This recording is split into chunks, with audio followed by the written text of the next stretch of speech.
Okay guys, almari yang aku pasang tadi tu almari daripada IKEA dan almari besi. So walaupun korang nampak almari tu kecil, mudah, simple je nak pasang, tapi dia ambil masa juga untuk pasang, okay? So slowly aku buat tadi, alhamdulillah semuanya dah settle. Okay, so almari tu sebenarnya aku tak tahu lagi nak letak apalah. Contohnya macam tadi aku letak kasut. Sebab aku dah nampak satu IG ni, dia letak kasut-kasut dia dekat almari macam tu. So memang cantik gila. Tapi aku tak decide lagi sama ada nak letak kasut-kasut ataupun pokok-pokok aku. So guys, vlog aku kali ni aku just nak santai je sambil tu aku nak borak-borak dengan korang pasal rumah aku ni. Kalau korang follow aku dekat Instagram, aku ada buat Q&A sebelum ni. Memang agak lama sikit aku dah buat Q&A tu untuk korang tanya pasal rumah aku ni. Tak kisahlah apa benda je korang nak tanya, ada korang tinggalkan kat ruangan komen tu, so aku akan jawab. So guys, sebelum aku nak teruskan vlog ni, aku nak share korang satu berita yang menarik untuk aku. Dan maybe ada yang dah tahu ataupun maybe yang belum tahu lagi.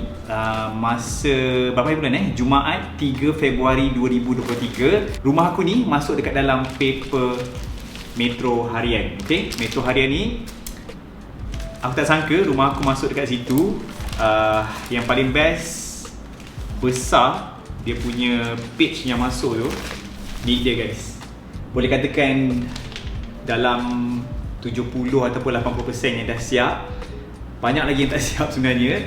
So alhamdulillah masuk dekat akhbar Metro Harian. Jom kita teruskan cerita pasal rumah aku ni. Okay, so aku ambil random soalan korang dekat Instagram, dan mana yang sempat je lah. Mungkin ada yang tak sempat tu aku akan jawab next vlog nanti. Okay.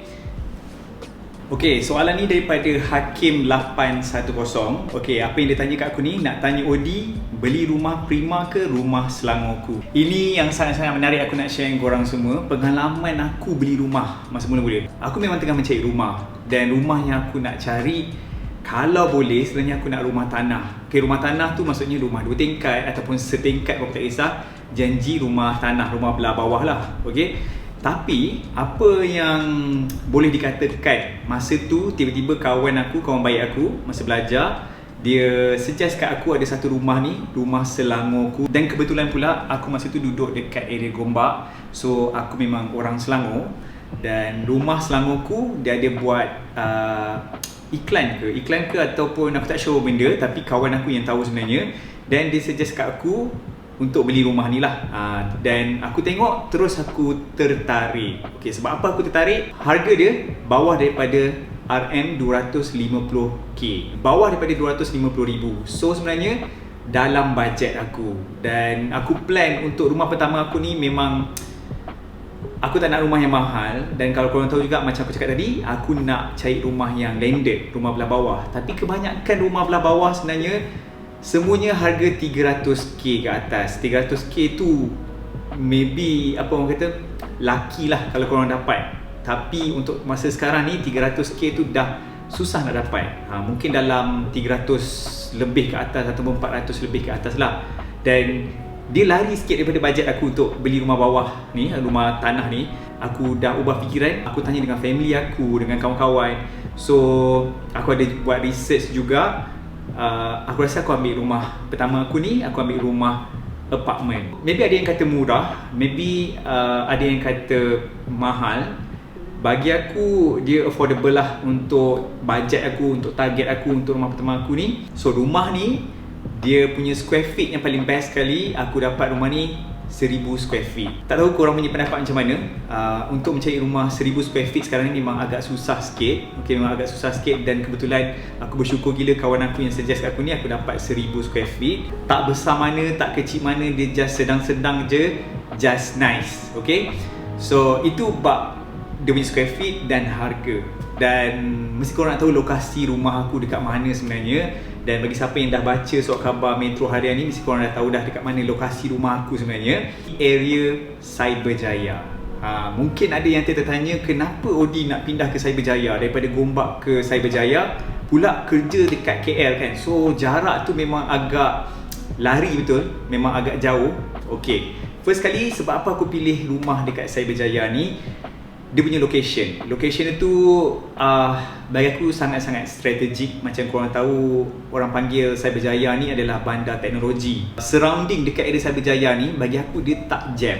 Okay, dia tak jam, tak sesak. Mungkin korang cakap jam untuk pergi kerja lalu dekat highway Max semua tu, itu aku tak nafikan. Memang jam dekat area situ. Maksud aku untuk hujung minggu, untuk aku keluar pergi dekat mall-mall dekat area sini ataupun Putrajaya, semuanya tak jam. Bagi aku dia best. Okay, tenang, kereta tak banyak, best lah. Bagi aku sangat tenang. Untuk yelah, macam aku kan busy setiap hari, busy kerja, habis kerja lambat, so aku rasa hujung minggu untukkan ketenangan tu, aku rasa Cyberjaya adalah lokasi yang menarik untuk aku pilih rumah pertama aku ni.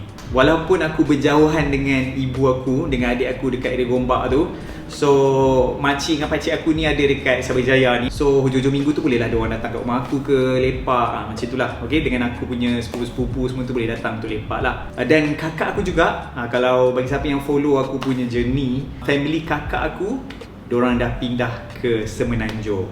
So lokasi diorang beli rumah diorang juga dekat area Cyberjaya. So yang bestnya, family aku sikit-sikit diorang berkumpul dekat Cyberjaya ni lah. Itu adalah salah satu sebab kenapa aku pilih Cyberjaya ni. Dia pun pilih dekat area Cyberjaya pun lebih kurang macam aku juga, sebab dia punya kesesakan kereta tu agak kurang sikit. Alright? Okay, size dia 1000 square feet ni, apa yang ada dekat dalam rumah ni yang aku boleh share dengan korang. Dia mempunyai satu master bedroom, lepas tu satu lagi bilik kedua lah, bilik kedua, dan satu lagi bilik ketiga. Bilik ketiga tu agak kecil sikit.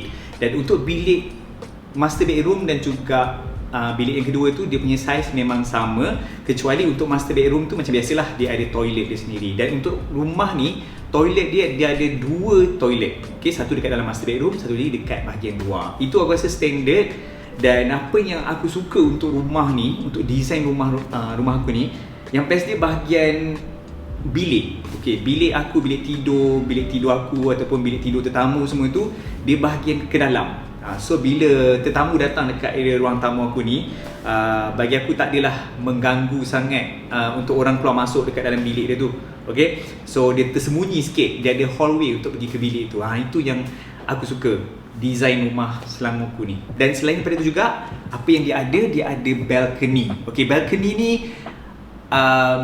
nak kata menghampakan tu, bagi aku kena bersyukur kot. Sebenarnya untuk saiz rumah 1000 square feet ke bawah ni, dia nasib-nasib kalau korang nak tahu sebenarnya. Ada yang ada balcony, ada yang tak ada. So aku punya balcony ni, dia punya saiz dalam 1,5 kaki. So muat-muat untuk berdiri je kat situ.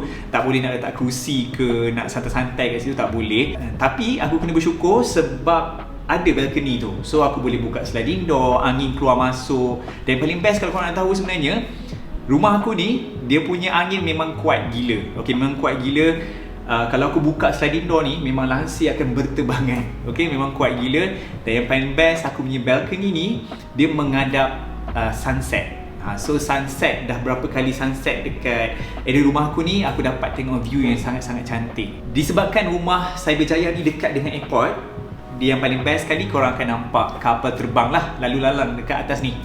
Itu yang paling best dan menarik lah. Apa yang viewnya aku boleh tengok dekat area balcony aku ni. Okay, dan selain daripada tu juga, apa yang ada dekat rumah aku ni, dia ada yard. Okay, yard tu tempatnya aku letak mesin basuh, dan aku ada plan juga untuk letak pokok-pokok aku dekat area situ. Yard tu tak besar mana pun, cukup untuk sekadar letak satu washing machine. Dan dia ada ruang sikit. Tengoklah, maybe boleh letak dalam almari kecil ke, macam tu. Okay, guys, itu adalah sedikit sebanyak apa yang ada dekat rumah aku ni, untuk dengan saiz 1000 square feet yang aku beli daripada rumah Selangorku. Mungkin korang punya design lain daripada yang lain. Maybe korang boleh share kat bawah apa yang menarik untuk design-design rumah korang pula. Macam biasalah, korang kena panggil orang untuk datang check defect rumah. Okay, bercerita pasal defect rumah, dekat area rumah aku ni, dia tak terlampau besar sangat kerosakan defect aku tu. Yang paling ketara aku rasa kebanyakan rumah-rumah baru, macam biasalah, ada masalah lantai tiles tu kosong, lepas tu cat tak sekata, ada bahagian laluan air tersumbat. Tapi apa yang aku boleh showkan dengan korang, bila korang dapat kunci untuk rumah pertama korang, tak kisah rumah pertama, rumah kedua ke, better korang panggil orang yang orang yang lagi mahir untuk check pasal kerosakan rumah ni lah. Alright, sebab apa, bila korang dah duduk, contohnya apa yang aku dapat share dengan korang untuk tiles rumah aku ni, kan kalau korang tengok aku buat parquet kan, aku buat SPC floor. So untuk buat SPC floor ni, kalau tiles yang sebelum tu kita tak buka dan tiles tu kosong dekat dalam tu, dalam tempoh masa yang maybe dalam 4 ke 5 tahun macam tu, cuaca kat Malaysia ni tak menentu kan, hujan panas. So tiles tu dia akan meletup. Bila dia meletup, benda tu agak bahaya. Bila korang dah duduk, leceh lah korang nak kena pindah-pindahkan barang untuk betulkan balik tiles tu.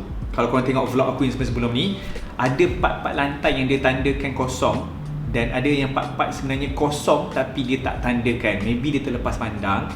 Dan aku dapat check juga sebelum orang defect datang betul dekat rumah aku ni lah. So alhamdulillah semuanya dah settle. Kemudian baru aku pasang SPC floor. Alright, itu adalah step-step untuk korang lepas dapat kunci. Dan apa yang aku boleh share dengan korang, untuk aku dapat kunci, memang satu pengalaman yang pahit dan juga manis lah. Macam korang tahu, kita ni baru lepas daripada PKP lockdown disebabkan coronavirus tu, dan kunci ataupun projek rumah aku ni agak tergendala agak lama tergendala. Aku rasa bukan projek rumah aku je, projek-projek rumah lain pun ramai yang tergendala. Dan hati ni of course tension, tak sabar nak dapat rumah, nak buat macam-macam. So itulah pengalaman nak dapat kunci tu. Aku rasa memang pahit dan juga manis nak menunggu kunci tu. Memang aku confirm korang pun sendiri tak sabar-sabar nak dapat kunci tu, sebab korang pun tak sabar nak dekor, tak sabar nak check, tak sabar nak duduk, tak sabar nak ajak family datang, kawan-kawan datang. Aku pun ada perasaan macam korang tu juga. Tapi apa yang aku boleh share dengan korang, follow step by step. Jangan terlampau gopoh, sebab bila terlampau gopoh tu tak sabar nak duduk, di kemudian hari ada kerosakan, dah susah. Untuk rumah baru ni tak salah aku, dia punya warranty dia, maksudnya bila ada kerosakan diorang akan betulkan semua tu secara percuma. Tak salah aku dia punya tempoh tu dalam masa 2 tahun. Bila korang dah dapat kunci tu, itu macam biasalah, masing-masing apartment ada rules untuk korang buat renovation. Bila boleh, bila tak boleh, apa yang boleh, apa yang tak, semua tu korang kena check dengan korang punya management. So make sure korang patuhi rules yang diorang dah sediakan tu. Alright? Mungkin ada yang tertanya-tanya dekat luar sana, untuk rumah dengan harga 200 lebih ni, apa facilities yang diorang sediakan. Apa yang aku boleh cakap dengan korang, target untuk aku beli rumah sebenarnya, aku tak target rumah yang ada facilities macam-macam. Contohnya macam ada gym, kolam renang, semua tu aku memang tak nak. Memang tak nak pun. Sebab apa? Ni bagi pendapat aku. Sebab contohnya macam kolam renang, aku tak pakai. Aku rasa aku memang agak kurang untuk pergi swimming semua tu. Dan untuk gym pun, aku lagi prefer untuk gym dekat luar, sebab dia punya equipment semua tu lagi banyak kalau nak dibandingkan gym yang ada dekat dalam apartment ataupun kondominium tu lah. Kalau aku tak guna semua-semua tu dan aku tetap nak kena bayar maintenance fees tu lah, aku rasa agak membazir dekat situ. So apa yang kau ambil rumah aku ni memang totally basic je. Apa yang dia sediakan adalah dewan orang ramai untuk buat majlis ke semua tu. Dan selain daripada juga dia ada court badminton kat dalam dewan tu, dan ada tempat permainan, padang permainan untuk kanak-kanak, taman permainan. Apa lagi, dia ada surau yang besar. Apa lagi, aku rasa so far itu je yang aku ingat. Itu je. Dan tak salah aku lah, dia akan ada kedai dan juga tadika kot. Tadika, tak salah aku lah.